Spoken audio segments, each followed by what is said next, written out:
Let's go, Dallas.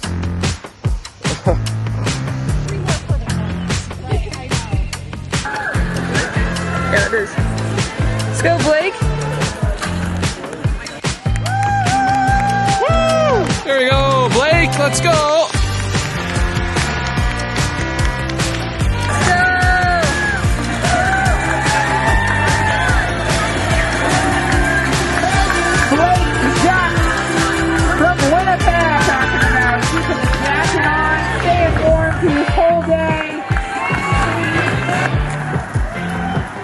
Looking strong. We saw at the same time, basically. Go, Martin!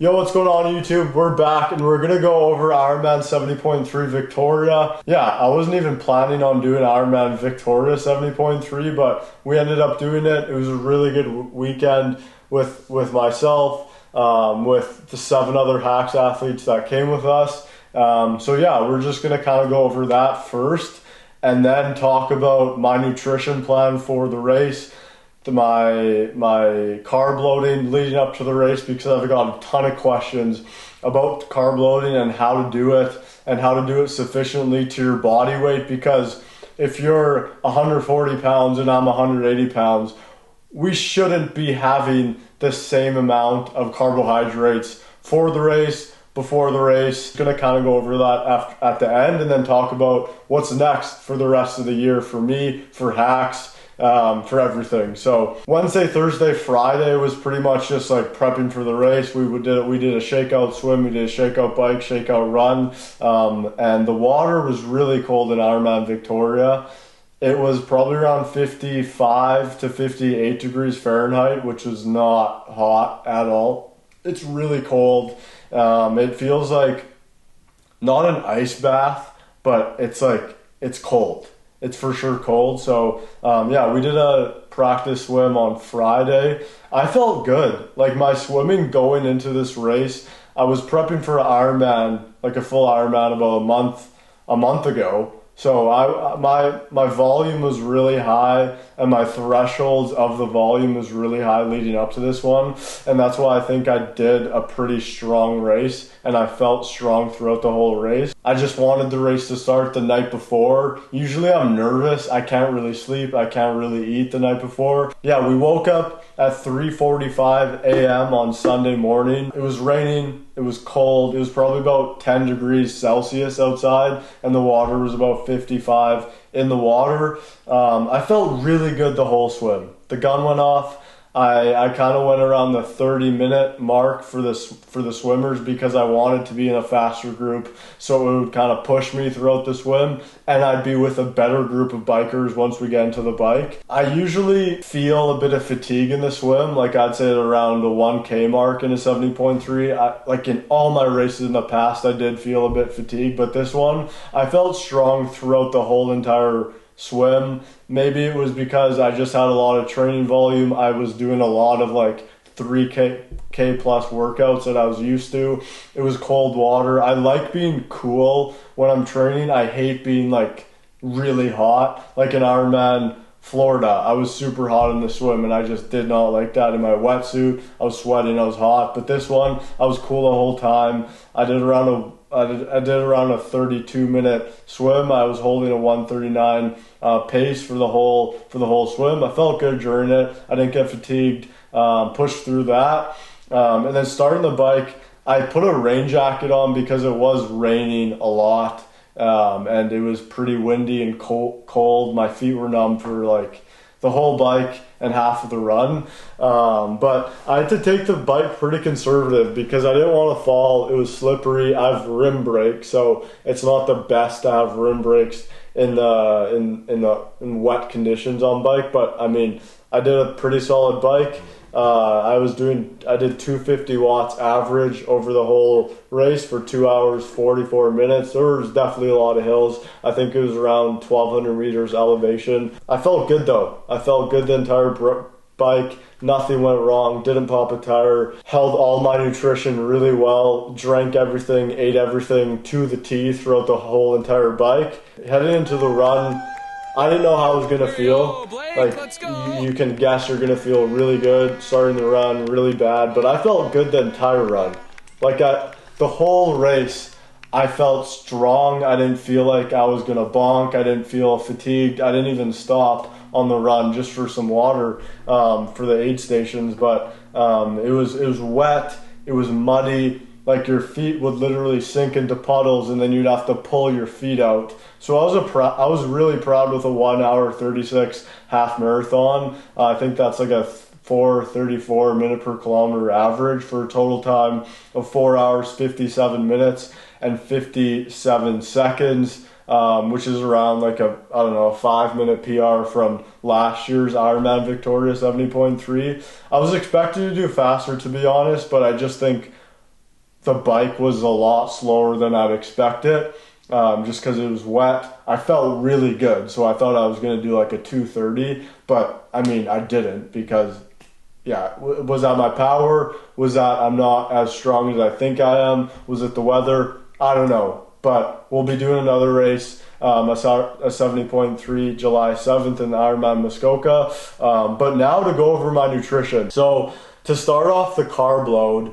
I started on Friday morning. So the race was on Sunday, so this is like 48 hours out. I was getting 640 grams of carbohydrates Friday. And why 640?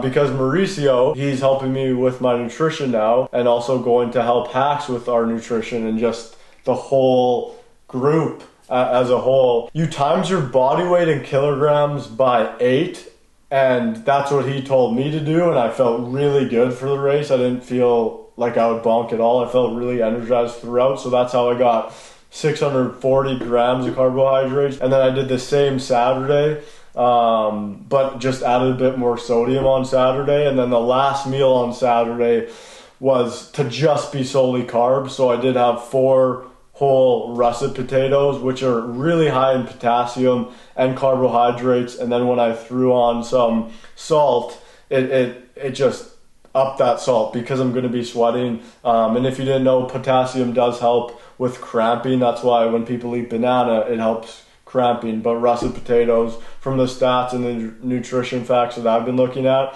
the russet potatoes are higher in potassium than bananas. So I feel like that's why I literally had no sense of cramping the whole entire race. And then race morning, 4 o'clock, 4 a.m., I had 2 pieces of sourdough bread with honey and salt and coffee, or just a black coffee. That was race morning. I'd say race morning, just try to get something in so your stomach feels good. Don't like crush a bunch of food, because you're probably not going to feel good for in the swim in your stomach. And then driving to the course, I drank 2 scoops of G1M Sport BPN, which has 20 grams of carbohydrates in it and 350 milligrams of sodium per scoop. So I double that on the way to the race. And then before the swim, I had 1 Go Gel.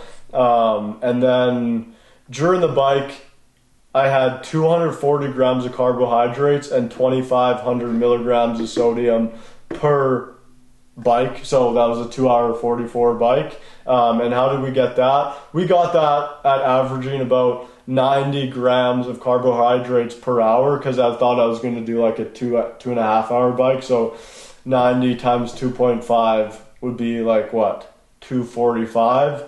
So I did 240 grams of carbohydrates, and through G1M, Go Gels, and electrolyte tabs. The electrolyte tabs I take are just from like Salt Stick. And on the bike, I had 3 bottles, 2 with G1M, and then 1 with water and electrolyte tabs in it.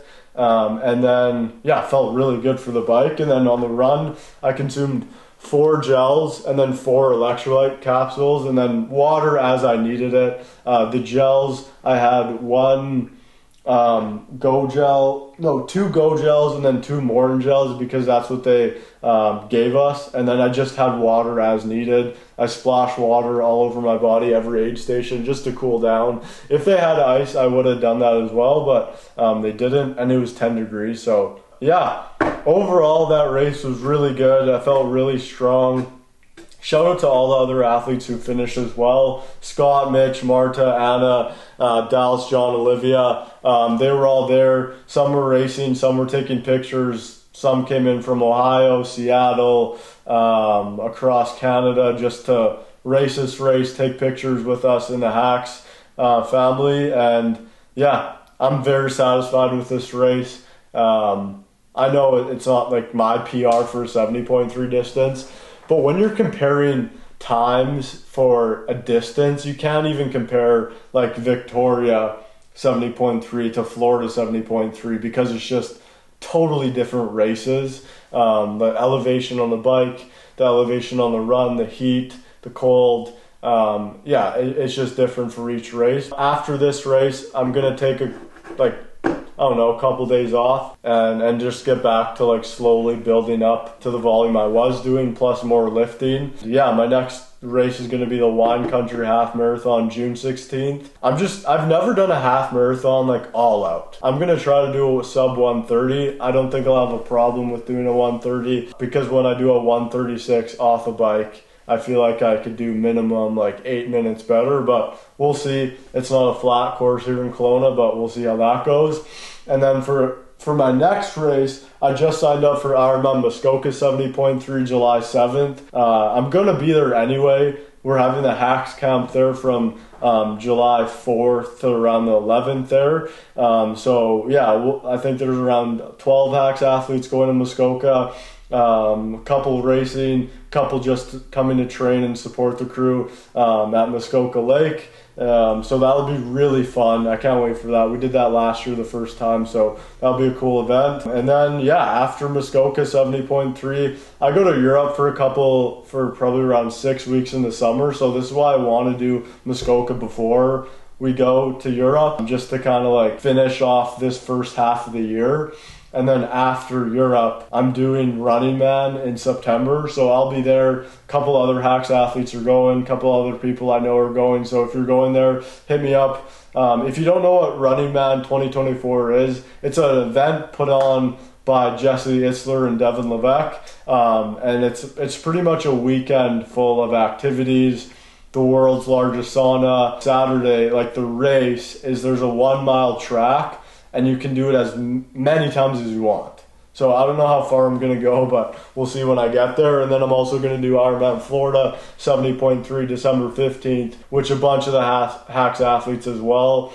That'll be a really fun race. I'm really looking forward to that and just crushing. Like, I don't doubt I could do like a 4:30 when it comes to December. So that's what I'm thinking of doing. A couple updates from Hacks. We're releasing some new hats. We have a red color coming in, a white color coming in, and more of like an athletic hat, not like a running hat like these we have, but more like ones that are curved brim and like an athletic vibe. So that's coming like late June. I'm going to try to ship them all out and sell them all before I leave to Europe, so I don't have to pause it when I'm in Europe, obviously. But everything's going really good though. Hacks is growing.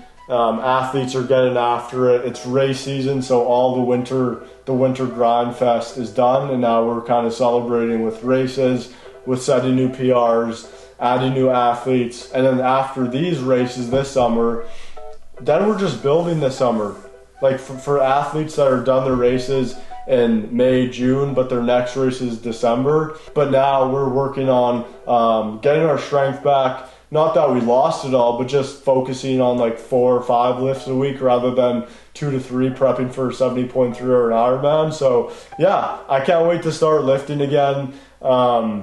I was lifting like once or twice a week, but not as consistent as I will be now that I'm not like prepping for a full Ironman. So yeah, I can't wait to document that journey. I think I want to really focus on that now for this month leading up to Muskoka, and how to balance that, because one of the most common questions I get is how to balance endurance and strength to not feel fatigued and to still hit legs and to just not like lose everything, like lose all your muscle, lose all your strength. But I've coached over 300, 400 athletes, so I feel like I know what I'm doing, and I'm doing it right now. So yeah, if you have any questions about hacks, about coaching with me, about joining the hacks community or BPN supplements, DM me on Instagram. I'll try to answer as fast as possible. And yeah, we'll see you in the next video, YouTube. Thanks for watching. Peace.